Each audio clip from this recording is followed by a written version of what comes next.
Christie's sides knew the risks of coaching at the professional level. The highs are high and the lows, well, they can be as abrupt as they are humbling.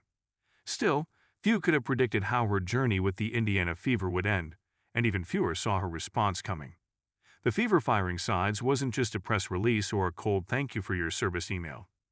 It was an event that unfolded like a series of awkwardly timed pop-up ads, unwanted and disruptive. Christie, in her usual dry humor, didn't go out quietly, nor did she deliver a standard, rehearsed statement. Instead, she took it head-on with the kind of candidness you don't often see in professional sports. But before we proceed further, don't forget to smash that like button and subscribe. To understand why Sides' firing created ripples, you've got to know a bit about her style. She's the kind of coach who'd throw in a joke during a timeout, not to lighten the mood, but because, for her, humor was as much a tool as strategy. And it wasn't the kind of joke that left the players scratching their heads. It was the sharp, dry humor that came with a clear purpose. A bit of levity to ease the tension, a dash of sarcasm to bring focus, and an occasional jab to keep the team on its toes. But the season didn't allow for much of that. Her squad was young, underperforming, and plagued by injuries and inconsistencies. For a team trying to find its feet after years of turmoil, Christie's approach was refreshing, even if it didn't yield immediate wins. When the firing came, it wasn't exactly shocking. The Fever's season had unraveled like a poorly wrapped burrito, messy, and without the payoff anyone wanted. But Christie's response, that was something else. While many in her position would have opted for a cliché-filled statement, something about being grateful for the opportunity and wishing the team the best, Sides chose honesty instead. It wasn't bitter, and it wasn't offensive. There was this almost comedic acceptance of the absurdity of coaching, a profession where your fate hangs on a scoreboard and the whims of others. In her response, she painted a picture of a person who understood that things hadn't worked out as planned, but she also wasn't going to pretend she hadn't given everything she had. She framed it almost like a bizarre relationship breakup. "It's not you, it's me," she seemed to imply, but in her case, it was more like, "It's not me. It's the season's terrible twists and turns."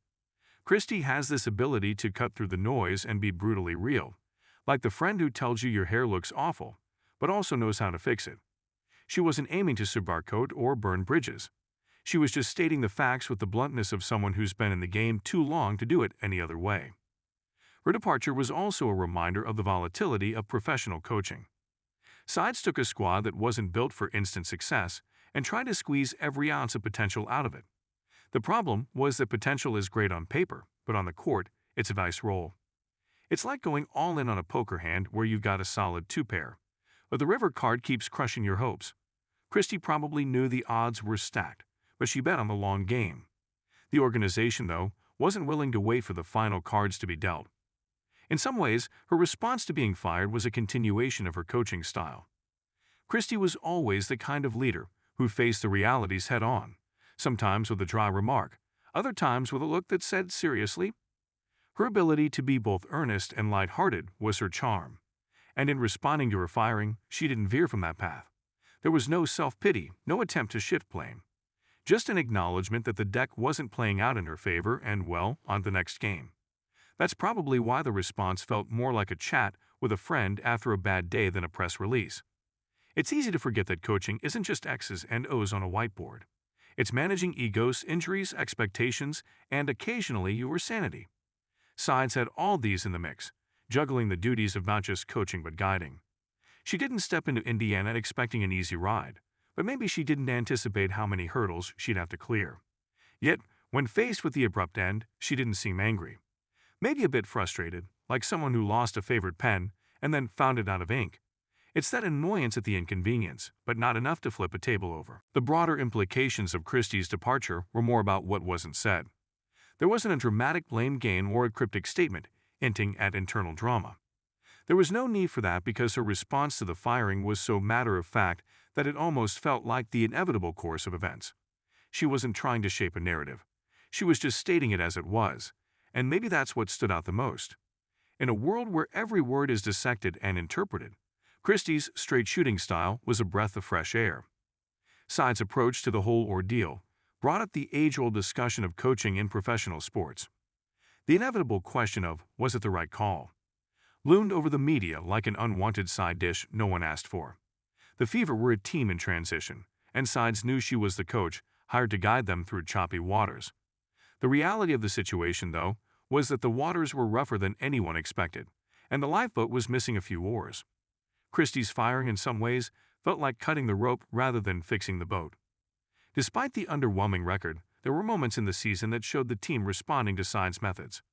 Her influence wasn't lost on her players, who often spoke about how she brought a different energy to the locker room. This wasn't a strict drill sergeant type of energy, but rather a firm hand and a quick joke, a combination that made the grind a little less grating. But when the results didn't match the effort and the losses piled up, the focus shifted from progress to pragmatism. It's one thing to tell your team to trust the process. It's another to convince the organization to do the same. Christie's firing also served as a commentary on the fleeting nature of professional sports. Her reaction, almost amused at the futility of it all, hinted at a veteran's understanding of the business. Coaches know that their job security is always tied to wins and losses, and Christie wasn't naive to that reality. However, she approached it with an odd sense of calm, as if she saw it coming and decided it wasn't worth getting riled up over. That's the thing about her humor. It wasn't forced or out of place. It was her way of coping with a game where the rules seemed to change at the last minute. In press conference that wasn't nearly as dramatic as the headlines suggested, Christie's tone was almost resigned but not bitter. She thanked the organization, spoke highly of her players, and didn't delve into specifics. It was the type of response that hinted at layers of untold stories without airing dirty laundry. Instead, she seemed more intent on showing gratitude than holding grudges.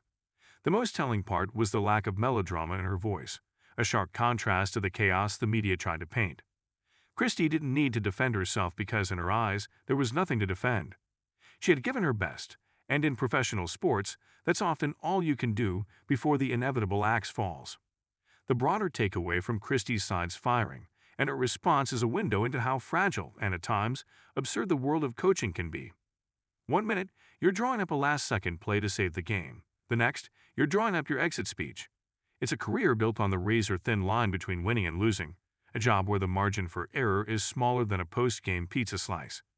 Christie Sides knew that, and when her time came, she handled it like she handled everything else, with a wry grin and a shrug that said, "That's just how it goes." Even as she left, Christie's influence on the Fever won't be easily erased. There were clear signs of growth, a foundation being laid brick by brick. She worked with young players, instilled a sense of camaraderie, and even if the wins didn't show it, brought a renewed sense of purpose to a franchise in need of stability. Her departure might have been inevitable, but it wasn't inconsequential. For the team, it was a turning point. For Christie, it was just another chapter in a long, winding journey through the unpredictable world of coaching. Don't forget to hit that like button and subscribe to our channel for more engaging content. We thrive on your feedback, so be sure to leave your thoughts in the comments section below. Until next time, keep discovering and stay tuned.